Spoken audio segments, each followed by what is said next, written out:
Hi, in this video I'm gonna show you how to make my wire cutters for soap.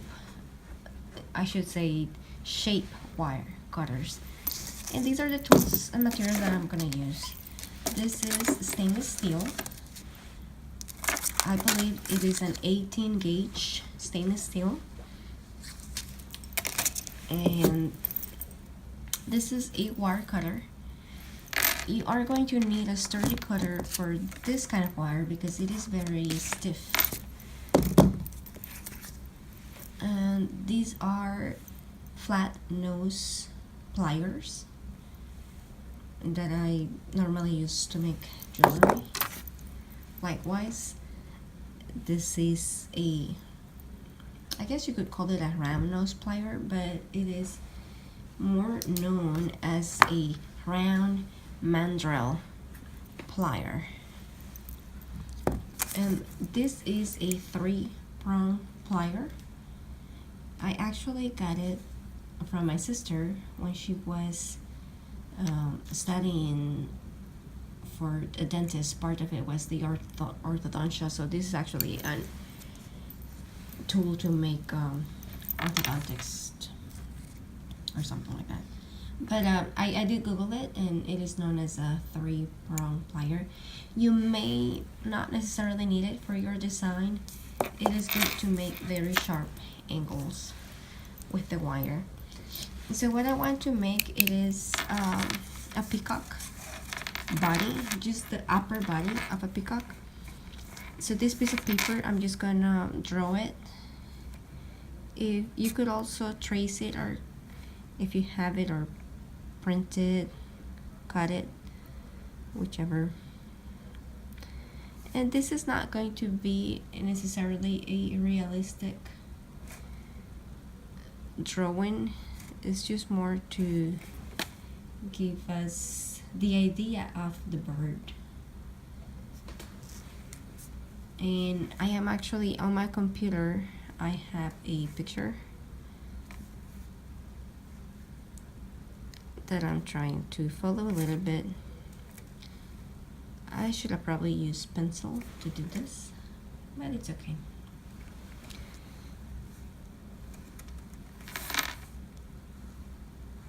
Always have to remember which shapes are the ones that I want to emphasize.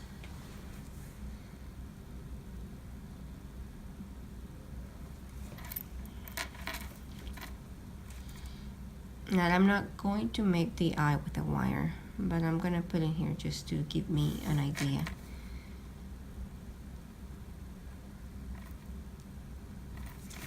Okay.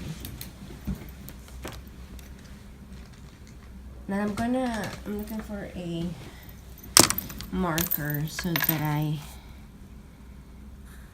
only emphasize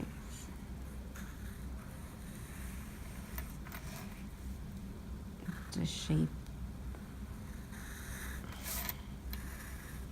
Okay, that should be it. Now I also want to make this square rectangular shape. It helps a lot because you need that to hold on to your wire as you're cutting. But I'll probably do that last. For now, what I'm going to do is, you're gonna notice that the wire has this shape, round shape. So I'm gonna try to use that shape to help me with the design. In this case, that curved alone is already gonna be the curve of the neck. And at this point it switches, so I'm gonna use my mandrel round pliers to do that. And I'm just creating a curved, like so.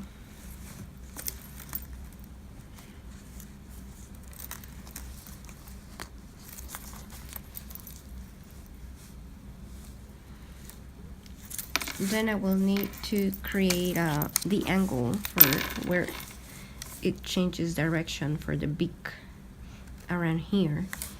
If you find it helpful, you can use your marker to mark the point where you are going to come with the beak where you're gonna put the angle. And this is where this tool is gonna be useful.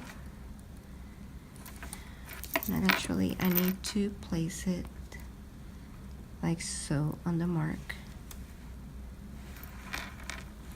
And it's creating that twist.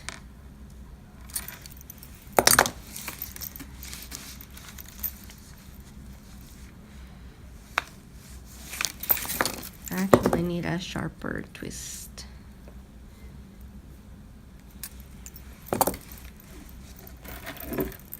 So I'm gonna close it and then open it back up.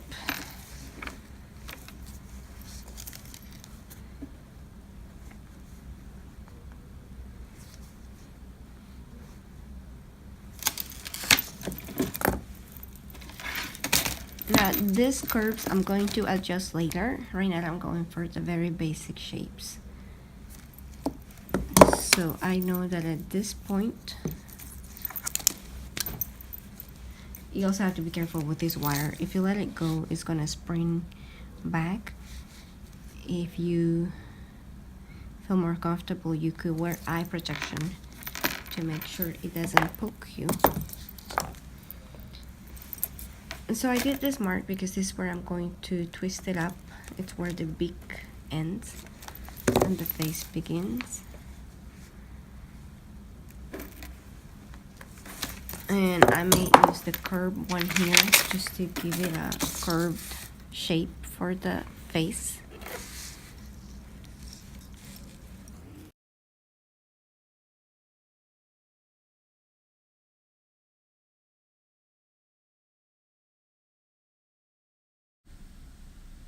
From this point forward, I'm just going to show you what I did while I speed up the video, just to keep it short.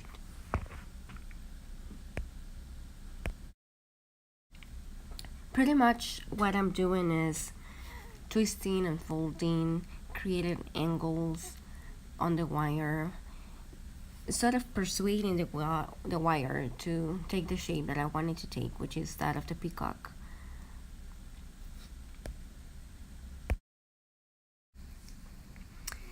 Later, towards the end of the video, I will show you a picture of my finished soap.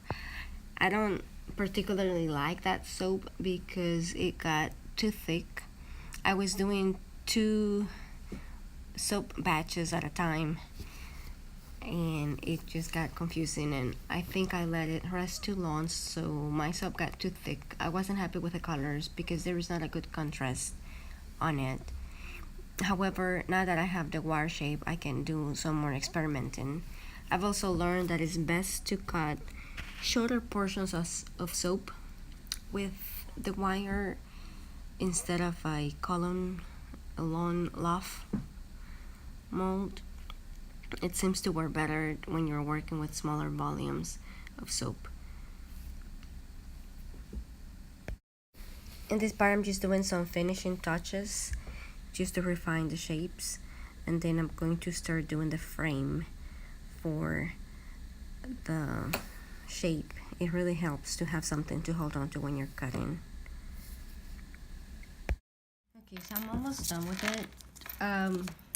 My peacock seems to be leaning back compared to the drawing, but I actually did not want to fix it because I feel that it suits him to have his head up like he's proud, proud like a peacock, right? Now the last thing to do is to finish it off so that there is no pokey wires left. And to do that, this one I'm gonna cut short and I may sand the end. This other one, as I hold it, one line. There we go. As I hold it with the pliers, the flat nose pliers, I'm going to twist it on itself, like so. I should probably have my other flat nose plier to do this, but I don't have it with me at the moment. That should do. I'm gonna cut it short. When you cut wire, you want to cover it with your hand so that this part doesn't go flying and poke you in the eye or somewhere. Then the residual pokey pin wire end, I'm gonna try to flatten it with the wire, with a plier.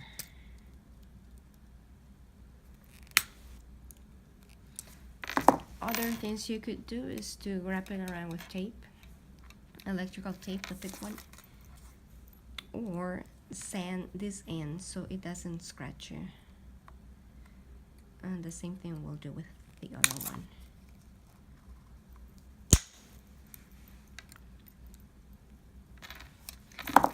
Now the last thing to do will be that with a thinner wire, I'm gonna wrap it around here to the edge, just to keep it on the same level. Because if I use it like this to cut soap, I'm afraid that the resistance is gonna make it bend, and then it's not gonna cut anything. So I need a. Okay, to finish this off, I made a loop, a hook with this. I should have really used more my round nose pliers, but I don't have them with me because I would have liked to make a smaller loop. But it is what it is. So I make this and I put it inside the head of the peacock body or upper body, and I'm going to close the loop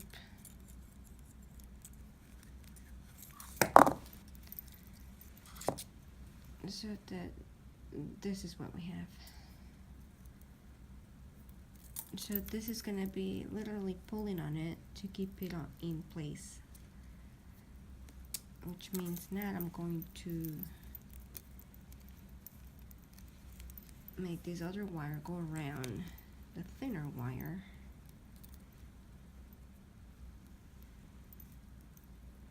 So I need to have a bend around this spot.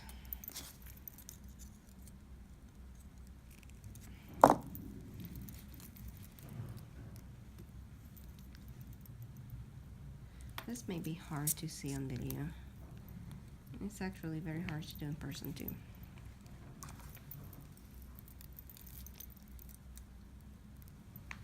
But here's the first loop, and I'll just continue going around it until I tighten it. Okay, so the blue is smaller, and I want to make the peacock with it.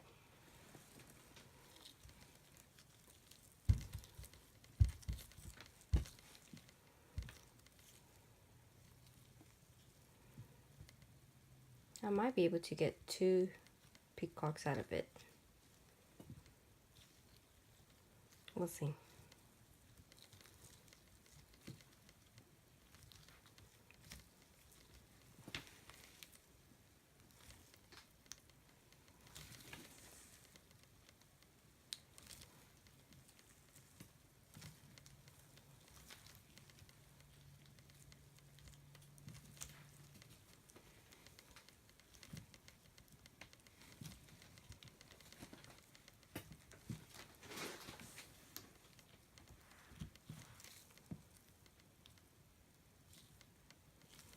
The bottom is very, very soft.